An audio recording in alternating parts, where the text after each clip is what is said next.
All right, folks. Breaking news here: the shooter, the individual, the white domestic terrorist who shot and killed 10 black people in Buffalo, is now facing 25 counts, 25 counts of murder and hate crime as well. And this is a perfect example where some black people need to learn to shut up.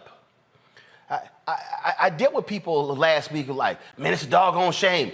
They charged the Buffalo guy with one count. 10 black people shot and killed and charged with one count.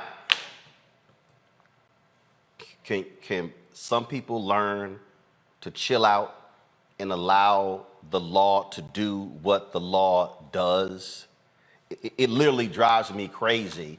So if you look at the 25 counts that now come down. I'm going to read these in just a second, but I want to bring in my panel, A. Scott Bolden, a lawyer here in Washington, D.C., Monique Presley, who also joins us, also lawyer, crisis manager, host of Make It Make Sense with Monique Presley on Instagram, Dr. Niambi Carter with Howard University, political science professor. And so, Scott, I want to start with you because it literally drives me crazy when these Twitter lawyers start talking who don't know a damn thing about nothing. I mean, and there were people last week, and again, I listened to them, and they were like, "Oh my God, they only charged this guy, with one count, and he killed 10 people." And it's kind of like, y'all, seriously, do you actually think he's only going to get charged with one count? This is the New York Times lead. The man accused of carrying out a racist shooting in Buffalo supermarket has been indicted by a grand jury on 25 counts, including murder, domestic terrorism, and other charges related to the May 14th massacre. Payton Gendron, 18, of course, who was arrested. And again, folks, for all the people who kept running their mouths, don't go back, please. This is what it says. The 25 count indictment includes 10 counts of first-degree murder, 10 counts of second-degree murder charges as hate crimes, as well as 3 counts of attempted murder as a hate crime, and a single count of criminal possession of a weapon. The indictment's first count, domestic terrorism motivated by hate, carries a penalty of life imprisonment without parole. Scott, this is, it is maddening when I have to deal with people on social media who go, see, they don't care about black people. He only got charged with one count.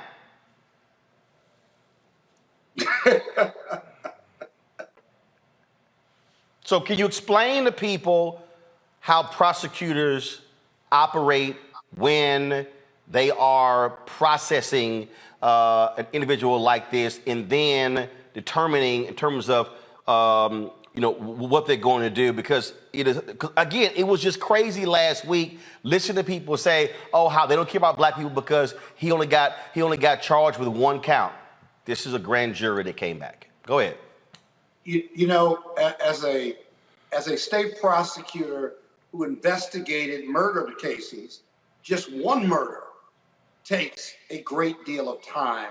10 murders in a domestic terrorism case down in Texas, as tragic as it was, the government wants to get it right. The prosecutors want to get it right. Only a New York State prosecutor can authorize an arrest for murder in that state. And so in Texas, while I'm not familiar with the authorization, I can tell you, gathering the evidence, interviewing witnesses, gathering the shells that were used to murder our children, and looking at not the evidence, but the damage done by that AKC or R-15 takes time. You have multi-agency jurisdictions. You have multiple police agencies. You have evidence. You have to walk that site in a line with other multiple agencies to make sure you're not missing any shell casings. You're not missing any bloody socks, if you will. I'm sorry. The other thing is the damage was so bad. Remember, they were asking parents for DNA. That's Uvalde. I'm talking here about Buffalo, and that's this case here, and that's the thing that I'm trying to get people to understand. Okay, well, same difference, but okay. I was talking about that fact. That folks have to, first of all, the Uvalde case, the guy's been shot and killed. The issue that I'm trying to walk people with Buffalo is that, again, what happened last week, that was just one thing. But they went to a grand jury and then presented all of it to the grand jury, and then they came back again with 25 counts. And so, just like in the case in Minnesota, where Attorney General Keith Ellison overruled the Hennepin County DA when it came to the death of George Floyd and Derek Chauvin, and then went back and said, no, these are what the charges are going to be. You don't just rush. And people were like, well, the guy had the gun, he live streamed it, and he got arrested, that's it. No, there's still a legal process that you have to go through. Well, you don't want to overcharge the case or undercharge it. And more importantly, if you rush, you're going to make mistakes. And if under criminal law, if you make mistakes or you pass a bad indictment or it doesn't meet the criminal elements of those charges, right, then you're going to have to dismiss the charges and figure out a way to hold this racist killer. And so patience is always a virtue. And the other thing you got to always look out for, Roland, is, okay, they've charged him with 25 counts. They're still investigating. They may find other stuff that he did in preparing for this, and they can supersede the indictment. So patience is a virtue, but you could be dead wrong if you rush it. And that's really what the only point I think you're trying to make, and the one I'm making as well. Well, but it's also, Monique, trying to get some folks to understand that if you don't know the law, sometimes it's good just to be quiet. I remember being in Dallas at it was a church there where they had a public forum after the killing of Botham Jean. And the DA was there, the attorneys for Botham Jean's family were there, and all of these people were yelling, prosecute her for first-degree murder.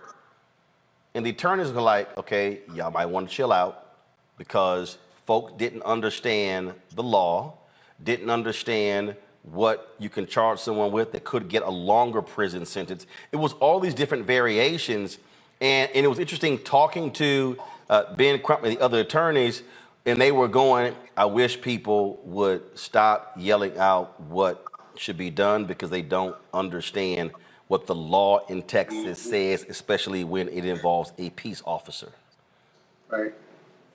Yeah, and also that was going to mess with everybody's money.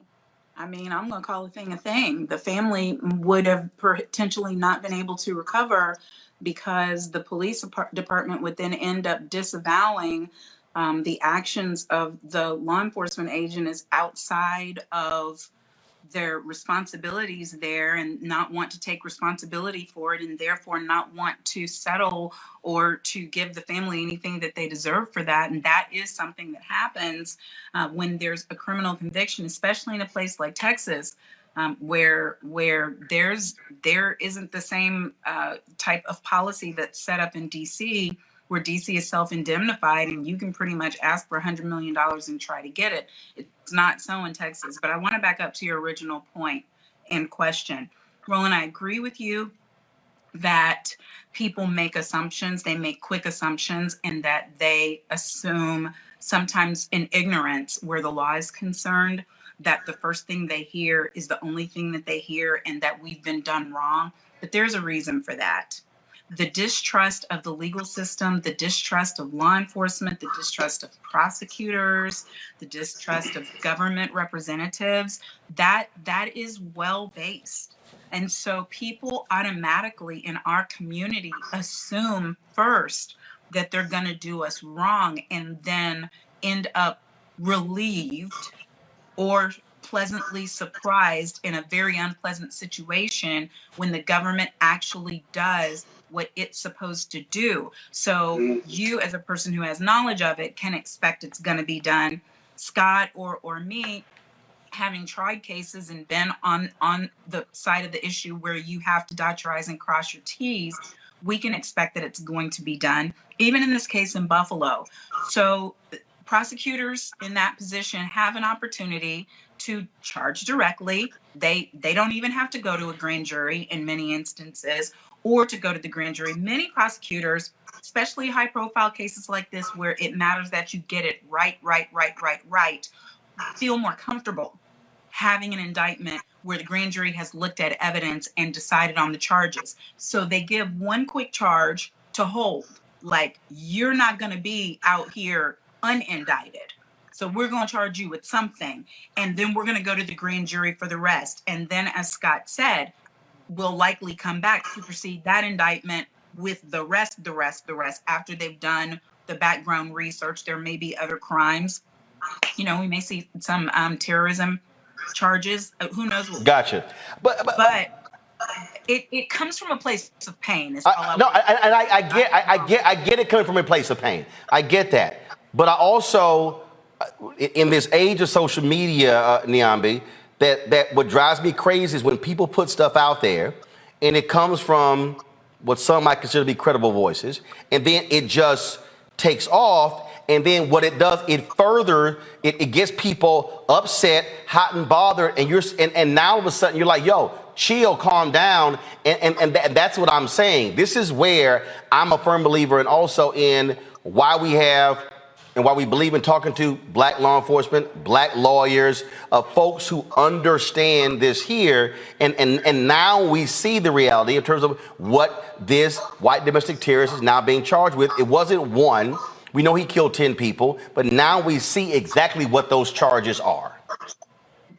For sure. But I think, with social media, a lie travels faster than the truth a lot of times. And the thing about social media is everybody's used to getting everything right then, right in that moment. The speed with which we now can traffic information, to your point, makes it much more dangerous than it used to be. You don't have to wait for a printing press to put out the newspaper the next day, and maybe you can have a moment to come back. When you put something out in a tweet, particularly for folks who have like a lot of followers, and that thing becomes retweeted, it has a life of its own. And unfortunately, there's not a lot of time for reflection on social media. People say things without thinking often. And then by the time you get to maybe a retraction or at least an update or revision of what you said, the bad stuff is already out there and has already made its way across multiple platforms on social media. But I also think the thing about social media is everybody becomes an armchair expert in something, right? Everybody becomes a genius around tech, or everybody becomes a genius around the law or politics or whatever it may be, journalism, right? Not thinking about these things as having a real logic behind them or a real skill or any kind of training. And I think that's sort of the era that we live in with social media, where everybody can sort of be an armchair expert on things that they don't know very much about or things that they don't have intimate knowledge of. And I'm certain the prosecutors, at least in this case, wanted to probably keep some things very close to the vest because they are still going to be involved in these investigations for months and months to come leading up to trial. So, we can't expect to know everything, but we live in a moment where everybody can be an expert on anything because of social media. Absolutely. Welcome you to the launch of the Mass Poor People's Low Wage Assembly and Moral March on Washington, D.C., June 18, 2022. We are a new, unsettling force, and we are powerful. New, unsettling force, and we are here. We're rising up to demonstrate the compelling power that we, poor and low-income people, have to reconstruct society from the bottom up.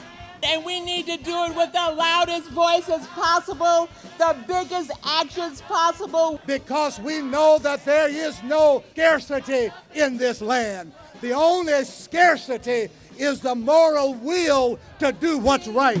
Hold on, just a little while longer. We are those with sub-minimum wage jobs who can't afford sky-high rent. People with disabilities are the fastest growing minority group. It's crazy to me that in 2021, it's still legal for workplaces to pay a sub-minimum wage to people with disabilities. There are still so much trial and tribulations that we go through as indigenous people. We can't get a decent wage to sustain ourselves, nor can we get adequate housing. Veterans across this nation say enough is enough. We can't pat essential workers on the back on one day and then cut their health care the next day. Health is a political choice. What more do I need to do to prove that my voice is just as valuable as anyone else's? There are still forces in denial that would try to slow walk our transition to a clean economy and a just future for us all. We have an immoral system run by immoral people. But together we walk and we fight. It's time for a change. Reconstruyamos esta gran nación. See, we are people of resilience. As we fight these interlocking injustices together, when we work together, mobilize together, and rise together, we become a voice for the voiceless, and we become an agent of change in a time where great change is needed. We need the third Reconstruction to ensure that deaf people, people with disabilities, and all people can have the right to live and to thrive. We know what they are doing, but the question is, what are we going to do? Reconstruction begins when we change our mentality and say it's time for you to get your foot off of my neck.